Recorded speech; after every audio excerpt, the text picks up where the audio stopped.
Ayan, hello guys and good afternoon again.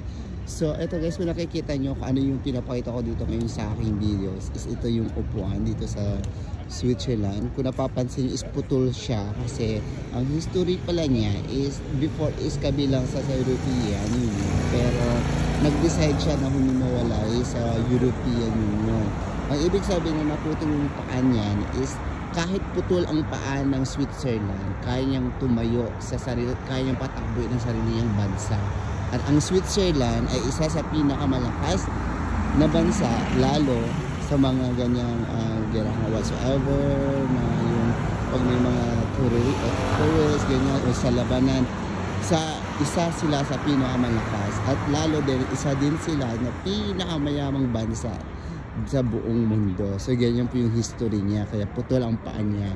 Yan, putol yung paa ng upuan. So ayun guys, ano yung kahit yung mga tao dyan sila magpipicture. And of course, ito yung mga flags. Ayan, lahat ng flag ng iba't ibang bansa is nandito. Ayan, kung nakikita nyo,